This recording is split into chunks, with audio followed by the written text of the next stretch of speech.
बिस्मिल्लाहिर्रहमानिर्रहीम। शुरू अल्लाह के नाम से जो बड़ा मेहरबान निहायत रहम वाला है।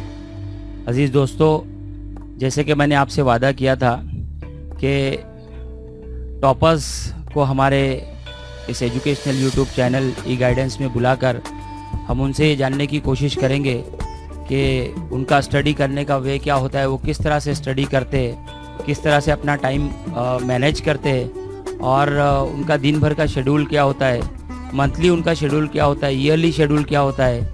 इसके बारे में हम जानेंगे ताकि आप लोगों को भी जो इस वक्त 10th के स्टूडेंट है, 12th के स्टूडेंट है, वो भी बहुत अच्छे ढंग से पढ़ाई कर सके। हाउ टू स्टडी कैसे करना है, अपना टाइम किस तरह से मैनेज करना है और स्कूल में पढ़ाई की जो औकात है वो कैसे गुजारना है, इसके ताल्लुक़ से आपकी रहनुमाई हो सके। तो मैं चाहता हूँ कि आज हमारे जो मेहमान हैं, सबसे पहले मैं इनका तारुफ पेश करूँ। आज के हमारे मेहमान जिनका नाम है अरजान इम्तियाज़ असार और 12th साइंस में इन्होंने 89% मतलब 90% से कामयाबी हासिल की है। तो मैं चाहता हूँ कि एक बार आप भी अपने घर में बैठे, जहाँ भी आप बैठे, ज़ोरदार तालियों से हम अरजान का इस्तकबाल करें और उन्हें खुशामदीद कहें। उन्होंने जो कामयाबी हासिल की है वो अपने आप में एक बहुत बड़ी बात है। तो बहुत सारे स्टूडेंट्स ने मुझसे रिक्वेस्ट भी की थी कि सर टॉपर्स से टॉक शो जो है आप कीजिए और उसके ज़रिए हम लोगों की भी रहनुमाई होती रहेगी। तो अरजान, एक बार फिर मैं मेरे एजुकेशनल यूट्यूब चैनल ई गाइडेंस में आपका बहुत बहुत इस्तकबाल करता हूँ और मैं चाहता हूँ कि आप सबसे पहले अपने सेकेंडरी स्कूल के बारे में और अपने एसएससी के परसेंटेज के बारे में हमारे स्टूडेंट्स को बताएं ताकि वो भी मतलब इससे इस्तेफादा हासिल कर सकें। सबसे पहले तो आपने मुझे यार बुलाया, इसलिए बहुत बहुत शुक्रिया। मेरा सेकेंडरी एजुकेशन आनंद आश्रम English high school convent Palgarh से हुआ, जहाँ मैंने 10th में 88.8% हासिल किए। अक्सर मतलब ये देखने में आता है कि 10th में परसेंटेज कभी बहुत हाई आ जाते हैं, लेकिन 12th में जाने के बाद कॉलेज इन्वायरमेंट होता है और उम्र भी वो होती है कि मतलब बहुत ज़्यादा मतलब शरारतें होती है और मतलब फ्यूचर को लेके उतना ज़्यादा मतलब बहुत ज़्यादा सीरियस नहीं होते। और ऐसे में आपने 10th के परसेंटेज 12th में भी मतलब मेंटेन रखे हैं, उसके पीछे कोई ख़ास वजह? 11th और 12th में कॉलेज एनवायरनमेंट काफ़ी अलग होता है स्कूल से, क्योंकि स्कूल में अपने को कंपलसरी लेक्चर में बैठना पड़ता है। कॉलेज में कोई फोर्स नहीं करता है, तो अपने ऊपर कितना बैठना है, कितना पढ़ना है। इसलिए मोस्ट ऑफ लेक्चर्स अटेंड करने के और अच्छे से पढ़ते रहने का। उसी तरह मेरी स्ट्रैटेजी से 10th में थी, वैसे 12th में थी same to same, throughout year consistent रहने का और अच्छे से पढ़ाई करने का। चलिए, बहुत अच्छी बात है। एक चीज़ यहाँ पर अरजान ने बहुत ही इम्पोर्टेंट पॉइंट आप स्टूडेंट्स के लिए बताया है और वो ये है कि स्ट्रेटजी इन्होंने बना कर रखा था कि मतलब 10th में जिस तरह से परसेंटेज हासिल किया है वही जो है कायम रखा जाएगा, वही रणनीति जो है कायम रखी जाएगी और उसको 12th में भी जो है इंशाल्लाह उसी तरह से उन्होंने अप्लाई किया और बहुत अच्छे परसेंटेज के साथ में इस वक्त में हमारे सामने मौजूद है। हम अपने अगले सवाल की तरफ बढ़ते हैं। मैं जानना चाहूँगा कि 11th जब आपने पास कर लिया तो 11th पास करने के बाद की आपकी स्ट्रेटजी क्या थी? मतलब 11th में कितने परसेंटेज आए थे और उसके बाद क्या सोचा कि कितने परसेंटेज आप ला सकते हो 12th में? 11th में मुझे 83% थे, तभी दिमाग में बस इतना था कि 12th में 80 क्रॉस करना है, क्योंकि नंबर ऑफ चैप्टर्स जो 11th में है वो 12th से काफ़ी कम थे, 5-6 चैप्टर एक्स्ट्रा ऐड हो जाते हैं। मुझे 80 क्रॉस करना था, साथ में एंट्रेंस की भी पढ़ाई थी। मेरे दिमाग में बस इतना था कि मुझे 80 क्रॉस करना है 12th में, लेकिन वो पेपर जैसा मैंने पढ़ा था उस हिसाब से आया तो परसेंटेज मेरा इंक्रीज़ हो गया। आपका जो कॉलेज जहाँ से आपने 11th और 12th का एजुकेशन आपने हासिल किया, कॉलेज के बारे में थोड़ा सा बताइए और कॉलेज इन्वायरमेंट किस तरह का था? हम आमतौर से देखते हैं कि कॉलेज में जाने के बाद जो उम्र होती है वहाँ पर ज़्यादा शरारतें करने को दिल करता है या फिर मतलब अपने फ्यूचर को लेकर उतना ज़्यादा सीरियस नहीं होते, लेकिन आपके कॉलेज के बारे में क्या खास बात थी? आपने कॉलेज में अपने आप को कैसे मैनेज किया, इसके बारे में थोड़ा सा अपना स्टूडेंट्स को बताइए। मैं सोनोपंत दांडेकर शिक्षण मंडली SDSM पालगढ़ कॉलेज में था। वहाँ का एनवायरनमेंट काफ़ी अच्छा था, टीचर्स काफ़ी सपोर्टिव थे और उन्हें थ्रू आउट पूरे ईयर में अच्छी मेहनत की और प्रैक्टिकल में खास करके काफ़ी उनका कंट्रीब्यूशन अच्छा था। चलिए, कॉलेज इन्वायरमेंट की बात किया तो SDSM कॉलेज जो कि हमारे पालघर का एक बहुत ही मशहूर कॉलेज है, सोनोपंत दांडेकर शिक्षण मंडली का ये कॉलेज है और बहुत ज़बरदस्त 27 एकड़ में तकरीबन ये कॉलेज बसा हुआ है। मैं खुद वही का स्टूडेंट हूँ, तो बड़ी खुशी की बात है कि अरजान भी वहीं से जो है तालीम हासिल करके आगे बढ़े और माशाल्लाह हमारे यहाँ से बहुत सारे स्टूडेंट्स हैं जिन्होंने कॉलेज में टॉप भी किया है। हमारे गांव से, शिरगांव से ताल्लुक़ रखने वाले बहुत सारे स्टूडेंट्स हैं जिनको मैं जानता हूं, जिन्होंने दांडेकर कॉलेज से मतलब स्टडी करके टॉप किया है। तो अरजान ने उसी सिलसिले को आगे बढ़ाया है। हम चलते हैं अपने अगले क्वेश्चन की तरफ। अरजान, मैं जानना चाहूँगा कि कॉलेज में जो प्रोफेसर्स थे, जो आपके टीचर्स थे, उनका सपोर्ट आपको किस तरह से था और वो किस तरह से आपको देखते थे और उनका कितना सपोर्ट आपको मिला? टीचर्स का सपोर्ट काफ़ी अच्छा था, खास करके मैथमेटिक्स में और बायोलॉजी में और फिज़िक्स में भी। टीचर्स ने मेरे डाउट जो थे मैं लेक्चर के बाद जाकर बाहर पूछता था और क्लियर करते थे अच्छे से, और अच्छे से मुझे गाइड किया थ्रू आउट। और प्रैक्टिकल में खास करके बहुत मदद की, क्योंकि प्रैक्टिकल की पढ़ाई सिर्फ कॉलेज में ही हो सकती है, इंस्ट्रूमेंट्स और अपैरेटस के हिसाब से। तो वहाँ काफ़ी अच्छा सिखाया और अच्छे से गाइड किया। सोनोपन दांडेकर शिक्षण मंडली और ये कॉलेज बहुत ही मशहूर है, और मैं समझता था कि टीचर्स काफ़ी सपोर्टिव है, वहाँ के प्रोफेसर्स काफ़ी मतलब सपोर्ट करते। वहाँ के प्रिंसिपल को मैं बताते खुद जानता हूँ, बहुत सपोर्टिव है और काफ़ी कमांड है कॉलेज के ऊपर उनका। तो जिस तरह से हमने अरजान से सुना कि बहुत ही अच्छा इन्वायरमेंट इनको टीचर के ज़रिए मिला, तो ये भी बहुत ज़रूरी है कि टीचर्स से आप थोड़ा सा फ्रेंडली हो, क्योंकि जब तक आप उनसे बात नहीं करोगे, जब तक आप उनसे डाउट्स क्लियर नहीं करोगे, आप डायरेक्टली स्कूल हाई स्कूल में जो एक अलग माहौल होता है, और वहाँ से जाने के बाद में हम जब कॉलेज में जाते हैं तो वहाँ का माहौल कुछ अलग होता है। तो वहाँ जाने के बाद में टीचर्स से आपका मतलब क्या आप उनसे बातें करते थे या उनसे जाके क्वेश्चंस पूछते थे? क्योंकि ये हमारे स्टूडेंट्स के लिए बहुत ज़रूरी है कि कॉलेज में जाने के बाद अगर उनका डाउट्स क्लियर नहीं होगा तो फिर शायद हो सकता है कि वो पढ़ाई में मतलब उतना अच्छा ना कर पाए। तो क्या आपके डाउट्स जो होते थे वो आप टीचर से पूछते थे, और उनका मतलब रवैया आपके ताल्लुक से क्या होता था? हाँ, मैं डाउट पूछता था, लेक्चर में इंटरप्ट नहीं करता था, बाद में बाहर जाके जो टाइम रहता है बफर टाइम उसमें पूछ लेता था क्वेश्चन, तो अच्छे से मेरा डाउट सॉल्व हो जाता था। बहुत अच्छी बात है। चलिए हम चलते हैं हमारे नेक्स्ट क्वेश्चन की तरफ। मैं अरजान से जानना चाहूँगा कि अगर आप 11th-12th में चले जाए और 12th में जाने के बाद में अगर ट्यूशन क्लासेस ना हो, तो ऐसा महसूस होने लगता है कि ट्यूशन क्लासेस के बगैर शायद बहुत अच्छे परसेंटेज आना पॉसिबल नहीं है। तो मैं आपसे जानना चाहूँगा कि आपकी एजुकेशनल लाइफ में ट्यूशन क्लासेस का क्या रोल था? क्लासेस मेरा 11th में काफ़ी अच्छे से गया, टीचर्स काफ़ी सपोर्टिव थे, लेकिन 12th में टीचर्स काफ़ी सारे चेंज हो गए। उसमें जो मेरे केमिस्ट्री के एक सर थे, रिनेश सर, उन्होंने काफ़ी अच्छा हेल्प किया थ्रू आउट। अभी मेरे कॉन्टैक्ट में और मेरे सब डाउट क्लियरली एकदम अच्छे से सॉल्व करते हैं। तो ट्यूशन जाओ ना जाओ फ़र्क नहीं पड़ता, सेल्फ स्टडी इज़ द की। मतलब सेल्फ स्टडी जो अच्छे से कर सकता है वो अच्छा स्कोर कर सकता है। देखिए, बहुत अच्छी बात यहाँ पर अरजान ने बताई है कि सेल्फ स्टडी अपने आप में एक बहुत बड़ी बात होती है। तो अगर माली इस्तेदाद की बात करें, और अगर मतलब माली इस्तेदाद को लेकर आपकी फैमिली अगर उतनी पावरफुल नहीं है, और अरजान के मुताबिक अगर आप ट्यूशन ना भी ले तो आप बहुत अच्छे परसेंटेज ला सकते हो, लेकिन उसके लिए सेल्फ स्टडी बहुत ज़रूरी है। मुझे लगता है अरजान, सेल्फ स्टडी के साथ में एक सेल्फ कॉन्फिडेंस यहाँ पर आना ये भी बहुत ज़्यादा ज़रूरी है। चलिए हम जानते हैं अरजान से हमारी इस टॉक शो में अगले सवाल के बारे में। अरजान, आप ये बताइए कि 12th में आपके स्टडी करने का वे क्या था, मतलब आपने किस तरह से स्टडी की, इसके बारे में थोड़ा सा बताइए। स्टडी जो टाइम पे अपने को अच्छा लगता है, मतलब कोई सुबह में अच्छा पढ़ सकता है, कोई रात को पढ़ सकता है, जैसे टाइम अपने को एडजस्ट होता है उस हिसाब से पढ़ाई करो, और 100% कॉन्सेंट्रेशन दिलचस्पी से पढ़ाई होनी चाहिए, तो फ़ायदा है। आपने दिन में कितने आवर्स पढ़ा वो मैटर नहीं करता, कितने कॉन्सेंट्रेशन से पढ़ा, कितने अच्छे से पढ़ा वो मैटर करता है। मैं मॉर्निंग में जल्दी उठ के सुबह में पढ़ना प्रीफर करता था। मैं जो लर्निंग वाले सब्जेक्ट है, जैसे बायोलॉजी है, केमिस्ट्री का थियरी है, वो सब मैं सुबह में पढ़ता था, और जो सॉल्विंग वाले हैं वो रात को करता। देखिए, अरजान ने बहुत अच्छी एक बात बताई, और एजुकेशनल साइकोलॉजी क्या कहती है इसके ताल्लुक से भी मैं आपको बता दूं कि हर स्टूडेंट का, बल्कि हर इंसान का एक पीक कंसंट्रेशन टाइम होता है। वो स्टूडेंट उस पीक कंसंट्रेशन टाइम पे बहुत अच्छे से स्टडी कर सकता है। जैसे मैं अपनी अगर बात करूं तो मैं ज़्यादातर पढ़ाई रात के वक्त में किया करता था। अरजान ने कहा कि वो सुबह सवेरे उठकर पढ़ाई करते थे, बहुत अच्छा वक्त होता है, और मुझे लगता है कि वही शायद उनका पीक कंसंट्रेशन टाइम था, और उन्होंने स्टडी किया। और देखिए, आप प्रॉब्लम सॉल्विंग जो होता है, जो मतलब जो हम लोग जिसको कहेंगे कि अगर पढ़ाई में हम दो टाइप के मतलब अगर हिस्से करें, कि एक जो है बहुत मुश्किल पढ़ाई होती है और एक थोड़ा सा इजी होती है, तो इजी को जो इन्होंने रात के वक्त में रखा था, और जो मुश्किल टारगेट होता था उसको सुबह उठ के पूरा किया करते थे।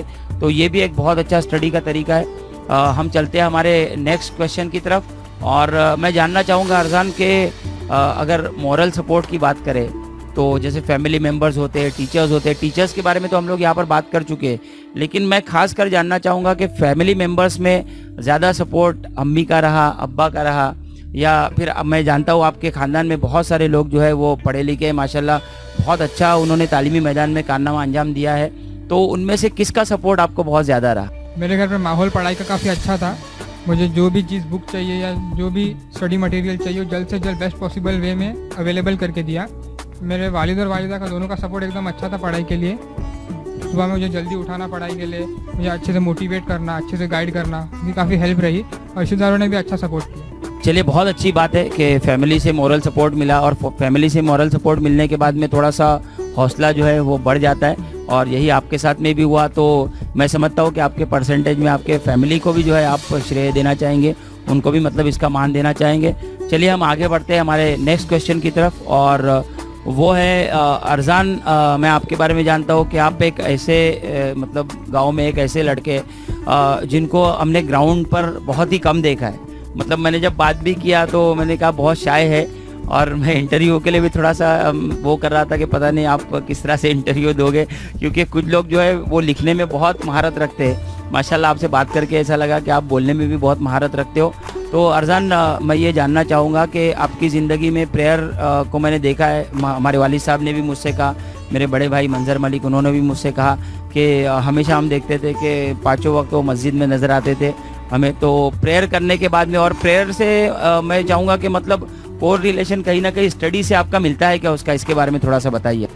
प्रेयर्स का जो है काफ़ी पॉजिटिव इम्पैक्ट पड़ता है स्टडी के ऊपर, उससे आपका माइंड फ्रेश रहता है कंटिन्यू, और प्रॉपर टाइम पूरे डे में समय अपन घर पे है, सुबह जल्दी उठ के फजर पढ़ के जो पढ़ाई को लग जाने का, फिर उसके बाद जोहर तक अच्छे से पढ़ के थोड़ा ब्रेक लेके, और फिर जोहर बाद सब्जेक्ट चेंज करने के टाइम टू टाइम उसको नमाज के हिसाब से एडजस्ट करने का, और प्रॉपर नमाज़ पढ़ी और उसके साथ पढ़ाई भी की। प्रेयर्स तो जब भी कॉलेज जाते तो पॉसिबल नहीं हो पाता, जैसे मेरे बायो का प्रैक्टिकल फ्राइडे को होता था 1:30 बजे, तो मुझे जुम्मा भी नहीं मिलती थी। लेकिन जब अपन घर पे है तो प्रॉपर नमाज के साथ पढ़ाई काफ़ी अच्छी पड़ती है, क्योंकि नमाज का काफ़ी पॉजिटिव इम्पैक्ट पड़ता है स्टडी के ऊपर। बहुत अच्छी बात है, नमाज का पॉजिटिव इम्पैक्ट होता है पढ़ाई के ऊपर। मुझे लगता है कि इबादत करने के बाद में हमारा बॉडी, ब्रेन और सोल ये बहुत ज़्यादा मतलब अपने अंदर एक पाकीज़गी महसूस होने लगती है, और उसका कहीं ना कहीं इम्पैक्ट हम देखते हैं कि पढ़ाई के ऊपर हमको नज़र आता है। हम स्टूडेंट से जहाँ भी लेक्चर्स के लिए भी जाते हैं तो हमेशा ये कहते हैं कि आप नमाज़ों की पाबंदी कीजिए, इबादत कीजिए, सदका कीजिए। उससे होता क्या है कि हमारा माइंड बहुत ही मतलब क्लियर होता है, और इबादत करने के बाद में हमको स्टडी में और कहीं ना कहीं हमको कुव्वत मिलती है। तो एक बहुत अच्छी बात है अरजान के साथ में कि इबादत का बहुत अच्छा इनका मामूल रहा।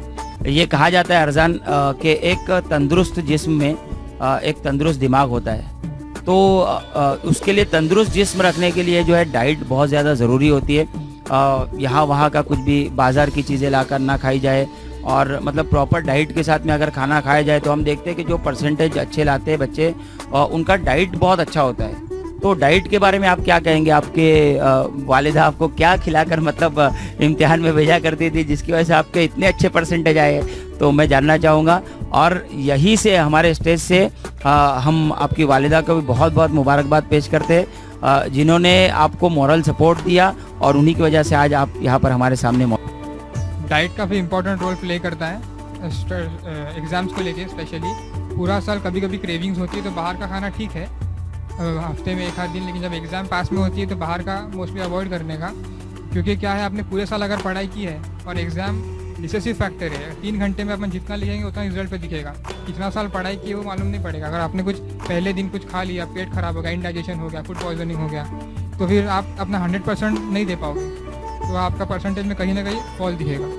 तो डाइट काफ़ी इंपॉर्टेंट है। देखिए, अरजान ने बहुत अच्छी बात यहाँ पर कही है कि डाइट इसलिए भी इम्पॉर्टेंट है क्योंकि हमारा जो एग्जामिनेशन सिस्टम है वो कहीं ना कहीं रिटर्न एग्जाम के ऊपर बहुत ज़्यादा मुनहसिर है।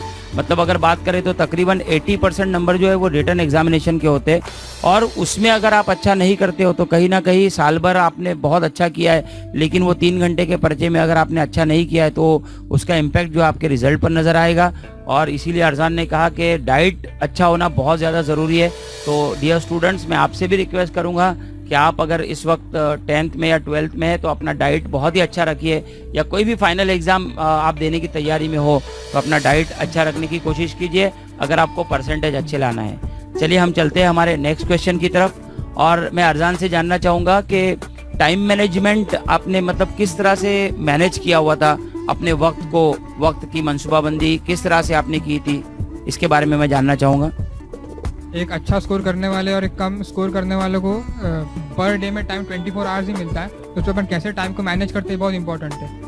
मॉर्निंग में अगर क्लासेस है या बाद में कॉलेज है तो आप सेल्फ स्टडी को ज़्यादा करके टाइम दीजिए।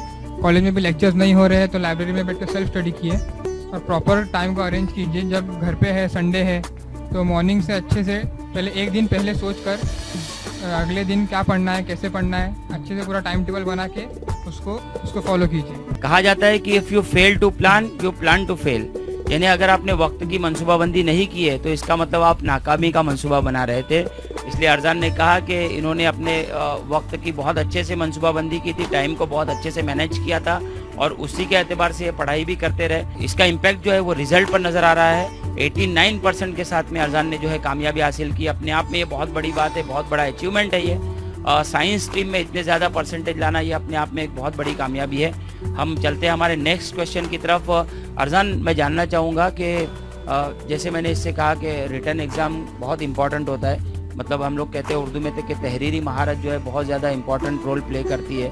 तो एग्ज़ाम में आपका जो पेपर का प्रेजेंटेशन होता था, कहते हैं ना कि जिसका पेपर का प्रेजेंटेशन बहुत अच्छा है वो एग्जामिनेशन में बहुत अच्छे मार्क्स लाता है। और दो चीज़ बहुत इंपॉर्टेंट होती है किसी भी एग्ज़ाम में, एक तो होता है कि वो आपकी राइटिंग स्पीड और दूसरा होता है कि गुड हैंड राइटिंग। अगर आपके पास राइटिंग स्पीड बहुत अच्छी है लेकिन हैंड राइटिंग आपकी गुड नहीं है तो भी आप बहुत अच्छे मार्क्स नहीं ला सकते हो। और अगर आपके पास में बहुत अच्छी हैंड राइटिंग है लेकिन अगर स्पीड आपके पास अच्छी नहीं है तो भी आपके मार्क्स अच्छे नहीं आएंगे। तो आपके पास ये दोनों क्वालिटी ज़रूर होगी, मतलब गुड हैंड राइटिंग और दूसरा जो है वो आपकी स्पीड बहुत अच्छी होगी। तो पेपर प्रेजेंटेशन के बारे में भी बताइए, आपकी स्पीड के बारे में बताइए और आपकी हैंड राइटिंग के बारे में हमें बताइए। दोनों फैक्टर बहुत डिपेंड करते हैं, हैंड राइटिंग और स्पीड। हैंड राइटिंग अच्छे से मैनेज करके एटलीस्ट अच्छे से रीडेबल होनी चाहिए ताकि एग्जामिनर को ज़्यादा तकलीफ ना हो। और स्पीड मेंटेन पूरा अच्छे से रखना है कि बहुत बार हम देखने में आता है कि स्टार्ट में काफ़ी अच्छी हैंड राइटिंग आती है और एंड में घाई में हैंड राइटिंग काफ़ी बिगड़ जाती है। और ज़्यादा करके स्क्रिबल कैंसलेशन का ध्यान रखना है कि कैंसलेशन में सिर्फ एक हल्की सी लाइन है तो देखने वालों को काफ़ी ख़राब लगता है। ज़्यादा स्क्रिबल ना करे और डायग्राम स्पेसिफिकली सेंटर में बना अच्छा बड़ा बनाए विद परफेक्ट लेबलिंग्स, तो मार्क्स काफ़ी अच्छे आते हैं उससे। देखिए, डायग्राम्स की बात की, इससे पहले हमने कुछ एसएससी टॉपर्स के पर्चे देखे थे, तब जिसमें मैं खास करके नाम लूँगा तनवीर मनियार का, जिनके पेपर्स हमने देखे थे। एक मैगजीन में मैंने उनके पेपर देखे थे, बहुत अच्छे से डायग्राम मैनेज किया था और बहुत अच्छे से, मतलब ये महाराष्ट्र के टॉपर रहे थे और बहुत अच्छे से मतलब डायग्राम बनाया था और बहुत अच्छे से पेपर जो है लिखा हुआ था उनका। तो मुझे अरजान को देखकर तनवीर मनियार इस वक्त में याद आए। चलिए मैं नेक्स्ट क्वेश्चन की तरफ चलता हूँ और मैं जानना चाहूँगा, चूँकि मैंने इससे पहले भी कहा था कि ये मेरा एजुकेशनल यूट्यूब चैनल है, बहुत सारे स्टूडेंट्स इस पे लाइव आते हैं, इसको सुनते हैं।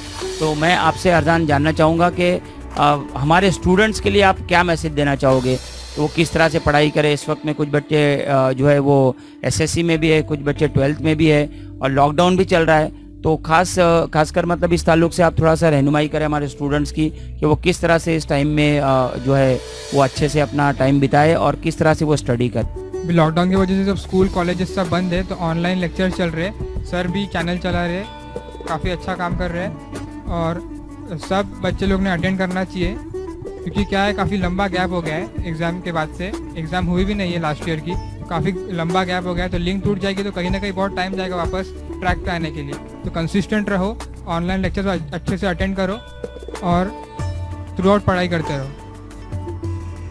Consistency and time to time revision is the key to score good marks. अपने साल के स्टार्ट में कुछ पढ़ा है उसको कंसिस्टेंट अच्छे से रिविजन करते रहो बार बार, तो एग्ज़ाम में अच्छे से याद रहेगा। और एग्ज़ाम एक मुश्किल से 1 या 2 दिन की छुट्टी मिलती है पेपर के लिए और पोर्शन काफ़ी वास्ट होता है, तो पूरा कंप्लीट करना 1 या 2 दिन में पॉसिबल नहीं है। और रिवीजन अच्छे से रहेगा तो ज़्यादा प्रॉब्लम नहीं आएंगी। जो वॉलेटाइल चैप्टर्स है जो याद नहीं रहते उसको सिर्फ एक बार देख के जाएंगे तो काफ़ी अच्छे से पेपर लिख सकेंगे और अच्छे मार्क्स हासिल कर सकते हैं। अरजान, मैंने आपका रिजल्ट देखा है, मैथ्स में जो है आप 96 मार्क्स आपको मिले हैं, तो ये अपने आप में एक बहुत बड़ी बात है। मैथ्स से मतलब साइंस में अगर आप हो, साइंस स्ट्रीम में, तो मैथ्स सब्जेक्ट से थोड़ा सा जो है मतलब घबराते हैं स्टूडेंट्स और वाकई में बहुत टफ होता है। तो मैथ्स में जो है सबसे ज़्यादा आपके मार्क्स, मैंने आपका रिजल्ट देखा है कि सबसे ज़्यादा मार्क्स आपके मैथ्स में है, तो उसकी कोई खास वजह, मैथ्स की आपने कोई खास तैयारी की हो, इसके बारे में हमारे जो है व्यूवर्स को ज़रूर बताइए आप। मैथ्स को मैंने सब सब्जेक्ट से टाइम उल्टा कम दिया था, लेकिन उसमें हार्ड वर्क से ज़्यादा स्मार्ट वर्क किया था। बिकॉज बहुत सारे सम बार बार रिपीट होते, तो सब प्रैक्टिस ना करते हुए सिर्फ बेसिक एक याद होना चाहिए कंसेप्ट और अच्छे से फॉर्मूले याद होने चाहिए। तो एग्जाम में जो क्वेश्चन आते हैं वो काफ़ी ईजी रहते हैं, और सिर्फ आपने पूरा सॉल्व नहीं किया और सब अच्छे से सॉल्व किया, क्या इंपॉर्टेंट है, पिछले पेपर का एनालिसिस किया, उस हिसाब से अपने को मालूम पड़ता है कि किस टाइप का क्वेश्चन आते हैं। तो उस हिसाब से प्रिपेयर करके मैं गया था। मैथ्स की इतनी अच्छी पढ़ाई हुई नहीं थी, लेकिन पेपर काफ़ी अच्छा आया और मुझे जो आता था वो सब अच्छे से लिखा मैंने, अच्छा स्कोर। चलिए, बहुत अच्छी बात। देखिए, अरजान ने एक बात आप लोगों से कही है, वो उन्होंने कहा है कि आप जो है हार्ड स्टडी मत कीजिए, आप स्मार्ट स्टडी कीजिए। हार्ड वर्क तो बहुत लोग करते हैं, लेकिन स्मार्ट वर्क करना ये अपने आप में एक बहुत बड़ी बात है। तो हार्ड वर्क की बजाय आप स्मार्ट वर्क कीजिए, ये इन्होंने कहा है, ये बहुत अच्छी बात है आज के लेक्चर की। तो अरजान, मैं बहुत बहुत शुक्रिया अदा करता हूँ आपका। आज आप टॉक शो विद टॉपर के मेरे पहले एपिसोड में आज यहाँ पर आप आए और आपने हमसे बहुत अच्छी अच्छी बातें की, बहुत अच्छा अपना नॉलेज शेयर किया। आखिरी सवाल मैं आपसे करना चाहूँगा कि आपका फ्यूचर प्लान क्या है, मतलब मुस्तकबिल में आप अभी क्या करना चाहते हो, अभी आप जो है कौन सी तैयारी कर रहे हो, ये हमारे स्टूडेंट्स को आप ज़रूर बताएं। अभी सितंबर में मेरा नीट एंट्रेंस का एग्ज़ाम है MBBS के लिए। उसमें सेल्फ स्टडी कर रहा हूँ विदाउट एनी क्लासेस। सिर्फ एक सर का सपोर्ट है, जैसे मैंने बताया था पहले, जो मुझे केमिस्ट्री सिखाते थे, रिनेश सर, सिर्फ उनका पूरा गाइडेंस और सेल्फ स्टडी के बेसिस पे पढ़ रहा हूँ मैं, और MBBS में जाने का मेरा ड्रीम है।